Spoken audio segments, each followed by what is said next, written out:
Diz assim o texto da palavra do nosso Deus soberano. Segundo Reis, capítulo 4, a partir do verso 16. Perdão, a partir do verso 17. Concebeu a mulher e deu à luz um filho no tempo determinado, quando fez 1 ano, segundo Eliseu lhe dissera. Tendo crescido o menino, saiu certo dia a ter com seu pai, que estava com os segadores. Disse a seu pai: ai, a minha cabeça! Então o pai disse a seu moço: leva-o à sua mãe. Ele o tomou e o levou à sua mãe, sobre cujos joelhos ficou sentado até o meio-dia e morreu. Subindo ela e o deitou sobre a cama do homem de Deus, fechou a porta e saiu. Chamou a seu marido e lhe disse: manda-me um dos seus moços e uma das jumentas, para que eu corra ao homem de Deus e volte. Perguntou ele: por que vais a ele hoje? Não é dia de festa da lua nova, nem sábado? Ela disse: não faz mal. Então fez ela albardar a jumenta e disse ao moço: guia e anda, não te detenhas no seu caminhar, senão quanto eu te disser. Partiu ela, pois, e foi a ter com um homem de Deus ao Monte Carmelo. Vendo-a de longe, o homem de Deus disse a Geazi, seu moço: eis aí a sunamita. Corre ao seu encontro e dize-lhe: vai tudo bem contigo? Com teu marido? Com o menino? Ela respondeu: tudo bem.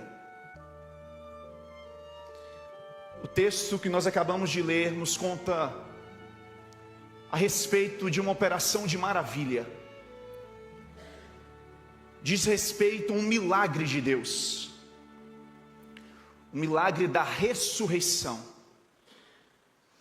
É curioso notarmos que no Antigo Testamento nós vemos 3 operações de ressurreição.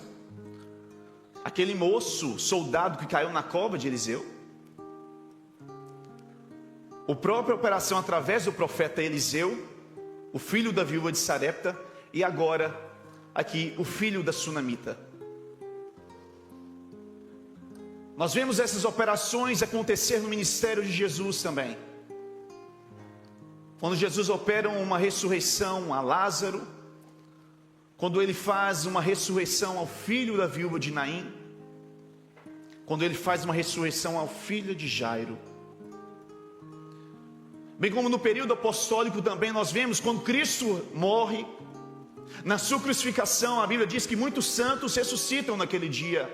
Dorcas ou Tabita, através de Pedro, também Deus ressuscita. E um homem, através da vida do apóstolo Paulo, um jovem, quando cai do 3º andar, Eutico, também opera, recebe um milagre da ressurreição, uma nova vida. Sabe o que isso nos ensina? Que nós servimos um Deus vivo, um Deus que opera ressurreição, um Deus que dá vida ao morto. Porque um dia, igreja, eu e você, nós estávamos mortos, perdidos nos delitos e pecados deste mundo. Era essa nossa situação, a situação real e natural da minha alma, da sua alma, sem ter conhecimento de Cristo. Nós éramos mortos, espiritualmente falando. Até que veio Cristo sobre as nossas vidas e nos deu o maior milagre que um homem, que uma mulher, que uma criança, que um adolescente, que um jovem pode receber: o milagre da vida eterna, o milagre da salvação. A Bíblia não conta o nome, não registra o nome dessa mulher, mas fala de onde ela vem. E a Bíblia chama ela de Sunamita. Sunamita não é o nome dela, é a origem dela, a cidade onde ela vivia, em Sunem. É igual, nasci em Valadares, valadarense. Quem nasce em Medina é medineiro, medinense, da roça. Essa mulher, a Bíblia não registra o nome dela, mas a chama de Sunamita porque ela nasce em Sunem, ela vive em Sunem. A Bíblia diz que ela vê o homem de Deus, o profeta Eliseu, com o seu moço Geazi, que passava em frente à casa dela, próximo à casa dela. A Bíblia diz que ela registra e vê ele passando por várias ocasiões no ministério profético do profeta Eliseu. Ela resolve ela tem uma ideia então, ela conversa com seu marido. Eu sempre vejo esse homem de Deus, aliás, esse santo homem de Deus. Note bem, olha o testemunho. Santo homem de Deus, ele passa em frente à nossa casa. Que tal nós fazermos aqui um quarto acima? Vamos fazer aqui um quartinho para ele se hospedar, para descansar, sempre quando ele passar por aqui. Que piedade dessa mulher, não é verdade? Que amor para com o próximo. Que generosidade. A Bíblia diz que ela tinha muitas posses, tinha propriedades, era uma família rica. Ela nota o testemunho do profeta Eliseu. Será que nós temos dado testemunho onde nós temos passado e andado? Será que as pessoas do local de trabalho, na escola, na vizinhança, na família, quando olha para a sua vida, diz: ali vai um santo homem de Deus, ali vai uma santa mulher de Deus? Será que tem sido esse o testemunho da minha vida, da sua vida? Uma outra aplicação que nós podemos aqui ter: a generosidade do coração dessa mulher ao ver o profeta, ao ver o homem de Deus. Ela resolve fazer um lugar para que o profeta pudesse descansar. Irmãos, que nós possamos ser generosos assim também, que possamos ter essa piedade, essa compaixão nos nossos corações, que possamos ter amor ao próximo. Sabe, é acolher as pessoas, é receber bem as pessoas, é demonstrar amor, é ser generosos para com o próximo. O profeta Eliseu, bem com o seu moço, se instala naquele lugar e passa um tempo e ele faz um questionamento. Note bem, ele é um profeta, um santo profeta de Deus, mas Deus não revela a situação real do coração e da necessidade daquela mulher. Curioso isso, é um profeta de Deus, a ponto de ele conversar com o seu moço Geazi e fazer a pergunta: o que essa mulher precisa? Pergunta ela. Precisa que eu vá até o rei pedir alguma coisa, ao comandante do exército, para que eu peça alguma coisa para beneficiar, ajudar essa mulher? Ou seja, gratidão, retribuir o que ela fez de bondade para conosco. Aquela mulher com humildade, com simplicidade no coração, diz: não preciso de nada, está tudo bem, eu não necessito de nada, eu já vivo com os meus, com a minha casa, com o meu povo, eu não preciso de nada, está tudo bem comigo. Mas lá no fundo da alma dela, do coração dela, havia um sonho que estava morto. Havia uma esperança que tinha sido perdida há muito tempo. O sonho de ter um filho, o sonho de ter uma criança. Até então, Geazi vira para Eliseu e diz o seguinte: olha, eu notei uma coisa, ela não tem filhos. O seu marido é avançado em idade, seu marido já é velho, ela não consegue ter filhos. Humanamente falando, é impossível ter filhos, não tem solução para ter filhos. Ela não tem mais filhos. O profeta manda chamar aquela mulher que fique à porta da casa, à porta do quarto, e ele dá uma palavra profética para aquela mulher: olha, no decorrer do tempo específico, você carregará nos seus braços uma criança, um filho. Aquela mulher fica desacreditada: não mintas para a tua serva, Senhor. Não, Senhor, eu já perdi esperança nisso, isso está sepultado na minha vida, Senhor, não tem mais jeito, não tem solução, meu marido é avançado em idade, não traz essa conversa novamente à mesa, esquece isso, não mintas para mim. A mulher falou isso, porque ela tinha enterrado esse sonho na vida dela, o sonho de ser mãe, o sonho de carregar numa criança e dar continuidade a uma herança. O profeta dá uma palavra de Deus, não de homem, de Deus: você carregará nos seus braços uma criança. A Bíblia diz: passa-se o tempo, Deus cumpre a promessa através do ministério profético de Eliseu. Deus dá uma criança para aquela mulher, um milagre de Deus. E nós iniciamos o texto a partir desse versículo que diz: passa-se um tempo, no capítulo 4 já, A Bíblia não diz o tempo, aproximadamente, por certo, aquela criança tinha para 6, 7 anos de idade. A Bíblia não diz a idade específica daquele filho. Mas agora ele estava no campo com seu pai. Provavelmente era o tempo de colheita e era muito trabalho. O pai era um homem de propriedade, um homem rico, tinha posse, tinha os seus servos, tinha os seus funcionários, estava no campo, e a criança estava no campo com o pai. De repente a criança diz para o pai: ai, minha cabeça, começa a clamar para o pai de uma dor na cabeça. O pai faz uma coisa um pouco negligente, não é verdade? Quando o pai ouve aquela criança se queixar, reclamar da dor, o que o pai faz? Nós lemos o texto, chama um dos servos, chama um dos funcionários, leva para a mãe, ele não está bem. O pai não tem uma real preocupação com a dor do filho aqui. O pai estava no campo, o pai estava trabalhando, era tempo de colheita, tinha serviço. O pai dá mais atenção e o pai tem como prioridade o trabalho no campo do que a doença, do que a dor do seu filho. Palavra para os pais agora. Você tem estado atento para a dor do seu filho? Você sabe as dores, as preocupações dos seus filhos, dos seus netos, dos seus sobrinhos? O pai deu mais atenção para o campo, para as coisas do trabalho, para o emprego, para a área profissional, do que para a dor do filho. O pai foi negligente aqui, e fica essa palavra para os pais e para as mães, para os responsáveis aqui. Dê atenção para a dor do seu filho, para a dor do seu responsável, aquele que você é responsável. Dê atenção. Não negligencie, seja qualquer coisa, seja por estudos, seja por uma vida profissional. Se atente. Filho, e a mãe aqui usa a Bíblia diz esse detalhe que eu acho precioso nessa passagem.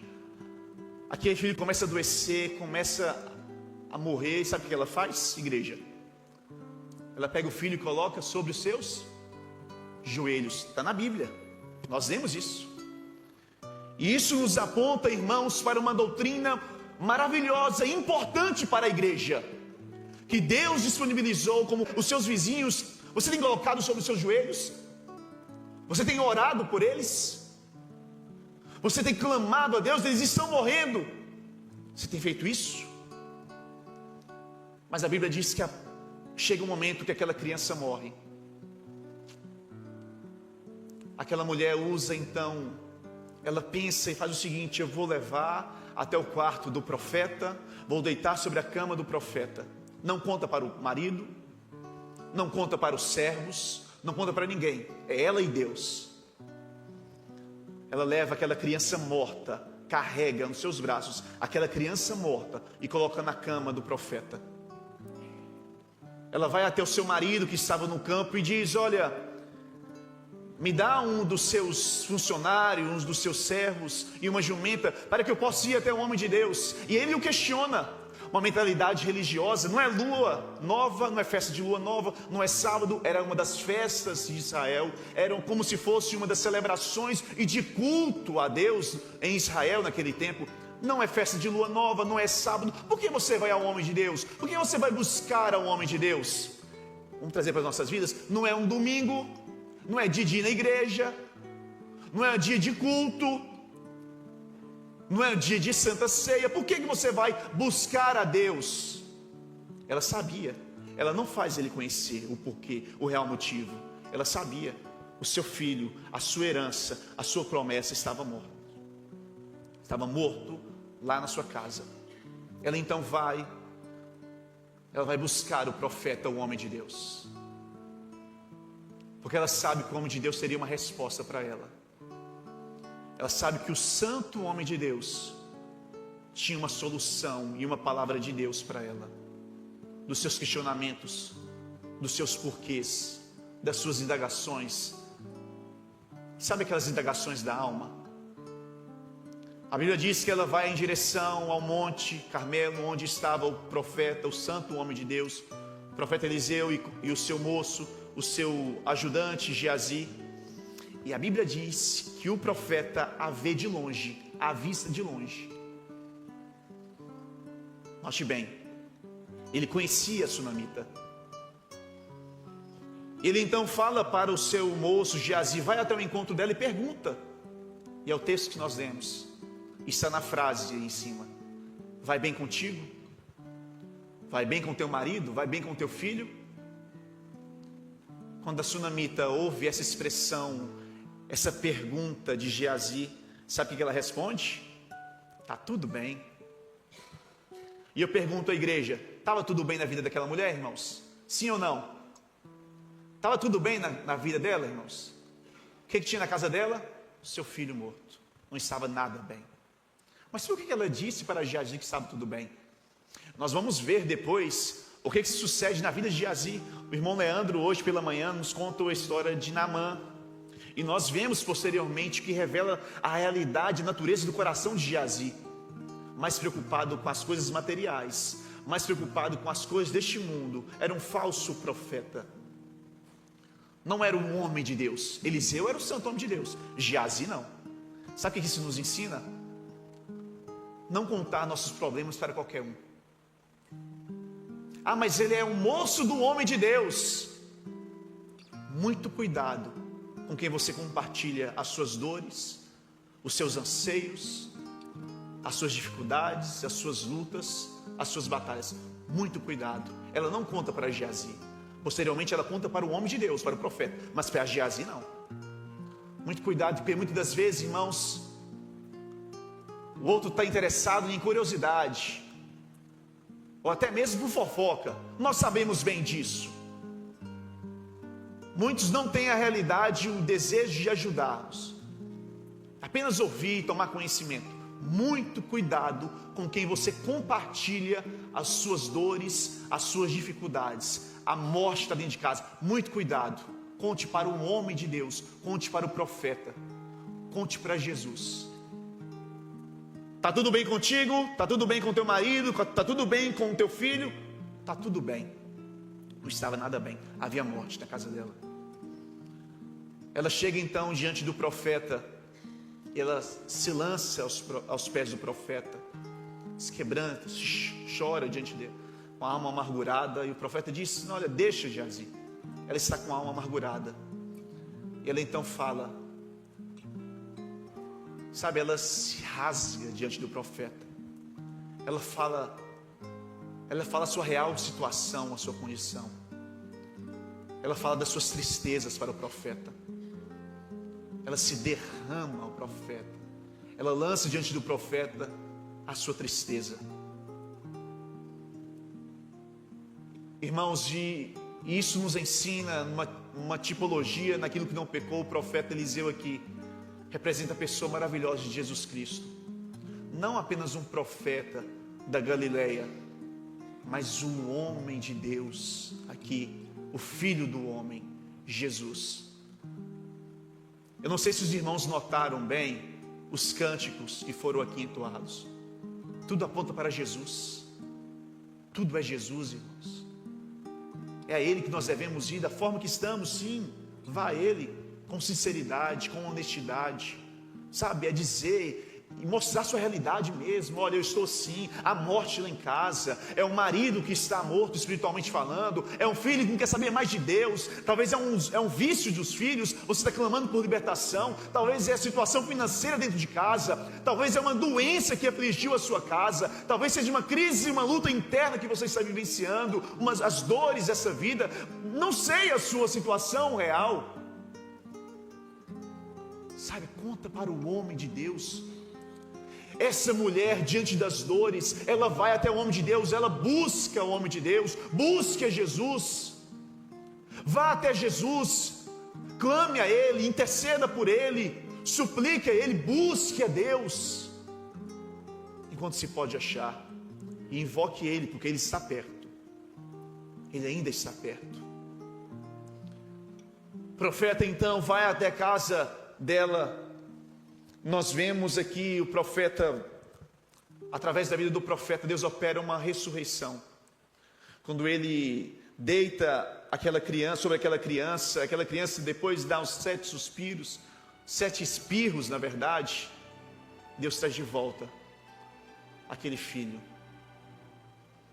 Deus opera uma ressurreição dentro daquela casa. Deus devolve a vida para aquela casa. Vamos trazer alguns apontamentos práticos, algumas aplicações para mim e para a sua vida. Sabe o que representa esse filho? Talvez seja a sua vida espiritual. Está morto, já teve vida, mas agora não tem mais vida. Você tinha um relacionamento com Deus, o seu relacionamento era um relacionamento vivo com Deus, mas hoje está morto, está esquecido. Talvez seja um ministério que Deus te deu, está morto, está esquecido, não tem mais jeito. Talvez seja uma situação familiar, uma situação dentro de casa, com os filhos, com o marido, com a esposa, uma enfermidade. Você sabe que pode ser representado nesse filho que Deus prometeu, mas que Deus depois tomou. Essa situação que levantou na sua vida. Você sabe bem. Diante desta dor, meu irmão, minha irmã, diante dessa dificuldade que se apresenta na sua vida hoje, diante desse filho que está morto dentro de casa, eu quero te dizer, em nome de Jesus, não está tudo perdido. Vá até Jesus, vá até o Filho de Deus, o Filho vivo de Deus. Ele tem solução para a sua vida, ele tem vida para o que está morto. E a Bíblia diz que ainda que esteja morto, viverá, porque Ele é a ressurreição e a vida. Vá até o homem de Deus, busque a Ele. Independente seja um dia de culto, dia de celebração, não busque sem cessar, ore sem cessar, tempo e fora de tempo. Muito cuidado com quem você compartilha as suas dores, os seus anseios. Conte para aquele que pode solucionar todos os seus problemas. Não tem problema nenhum você compartilhar para um irmão da fé, uma irmã, e na verdade Deus nos chamou como igreja para isso, para chorar com os que choram, para se alegrar com os que se alegram, para caminharmos juntos, para suportar as cargas uns dos outros. Deus nos chamou para isso. Você pode confiar em uma igreja que ora por você, e nós estamos aqui a terça-feira, você tem a oportunidade de vir aqui a terça-feira, nós temos feito isso. Terças-feiras nós temos dito isso, olha Senhor, não está nada bem lá em casa, Senhor, opera uma cura dentro de casa, Senhor, abençoa aquele familiar, aquele vizinho. Nós temos feito isso nas nossas reuniões de oração, porque nós sabemos que nós temos que buscar verdadeiramente a Deus, aquele que pode solucionar os nossos problemas, através da oração, da busca, da intercessão. Deus devolve a vida para aquela casa. Deus restaura o sonho que aquela mulher tinha. Deus restaura a paz, a harmonia, a alegria, a vida dentro daquilo lá. Pergunta que eu te faço hoje, meu irmão e minha irmã: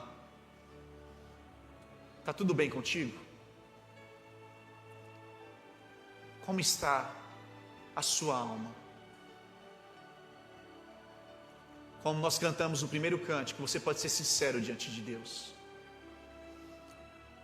A Bíblia é tão maravilhosa, irmãos. No livro de Salmo, número 55, tem umas passagens. Às vezes nós vamos lendo a Bíblia, nós vamos vendo até no automático e não damos muita atenção.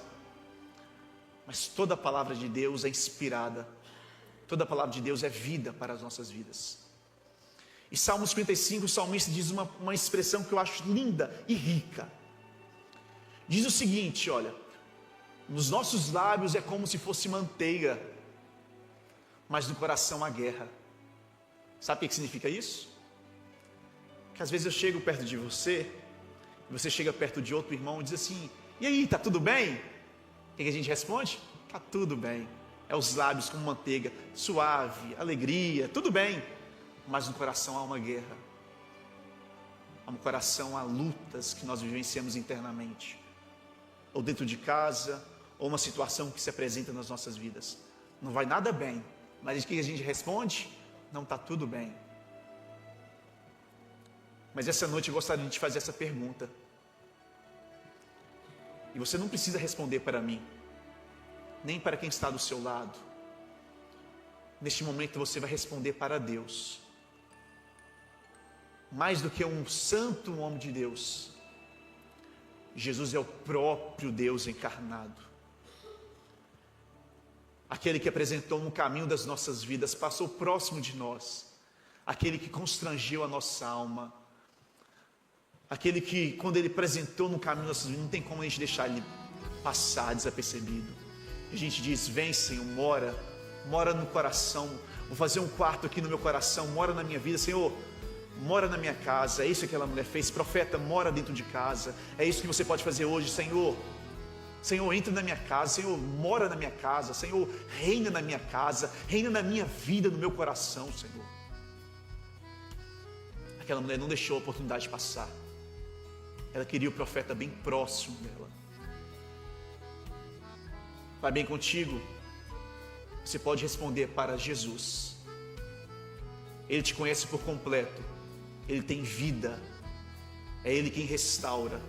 É Ele quem restitui. É Ele que transforma todas as coisas. Se Ele prometeu, Ele vai cumprir. O Leandro leu isso e falou.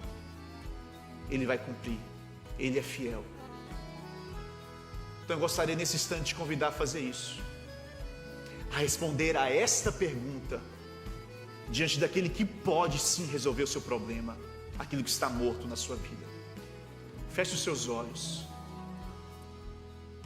Vai bem contigo? Vai bem com a tua vida? Como está a sua alma diante de Deus? Como está a sua casa, os seus filhos? Como está você? Os seus sonhos, os seus ministérios?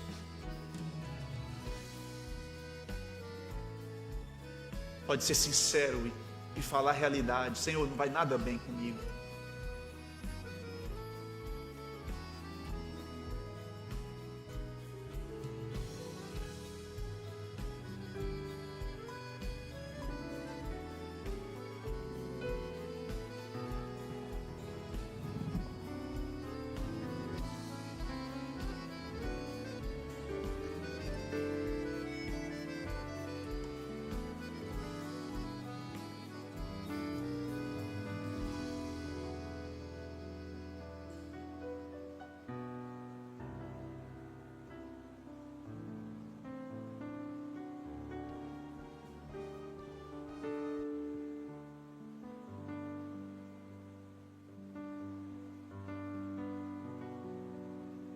Senhor, nosso Deus, nosso Pai, inclina, Senhor, os teus ouvidos. As orações, as confissões, as declarações que o teu povo tem feito diante do Senhor nesse instante. Nós inclinamos a Ti em oração, porque sabemos que só o Senhor tem palavras de vida eterna. Só o Senhor tem palavras de vida, de cura. Só o Senhor é o único e suficiente e capaz de trazer restauração, de trazer libertação, de trazer cura, de trazer paz, de trazer solução para a nossa vida, Senhor.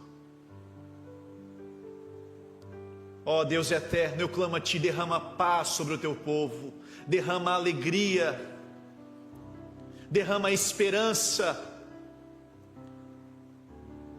Ó Deus, derrama sobre cada coração nesta noite a confiança em Ti, que possamos descansar no Senhor, na certeza de que o Senhor é fiel, na certeza de que o Senhor é um Deus presente, um Deus que nos avista de longe, um Deus que vê as nossas dores, um Deus que contempla os nossos choros, um Deus que colhe as nossas lágrimas, um Deus que sabe de todas as nossas dores, de todos os nossos temores, de todas as nossas preocupações, e um Deus que traz calma, um Deus que traz paz e solução. Deus, nós clamamos, Senhor, vem sobre nós.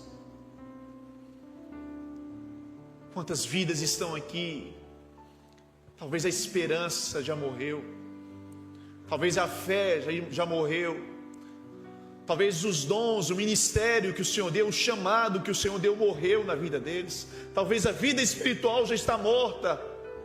Talvez seja uma situação, talvez seja um casamento que está morrendo ou morreu. Talvez seja uma situação de vício dentro de casa. Talvez seja uma situação financeira que morreu e que nós olhamos, não há mais esperança, não há mais o que fazer. Nós nos sentimos tão enganados, desesperançosos. Nós clamamos para Ti, Senhor. Traz paz e confiança em Ti. Que possamos testemunhar que o Senhor é tudo para nós. Que o Senhor é o nosso Deus. Que o Senhor é o Deus vivo. Que o Senhor é o Deus da vida. O Deus da ressurreição. A oração que nós fazemos, ó Deus. E diante de todos esses clamores que foram feitos aqui, eu clamo a Ti, Deus, sobre cada alma, sobre cada coração, sobre cada um daqueles que estão talvez assistindo através do YouTube e que assistirão posteriormente. Eu clamo a Ti, ó Deus, que o Senhor venha trazer a esperança de que o Deus que ressuscitou este filho da sunamita não mudou. É o Deus que tudo pode. É um Deus que pode ressuscitar hoje aquilo que está morto nas nossas vidas. Oramos confiando em Ti. Oramos no nome de Jesus. Amém.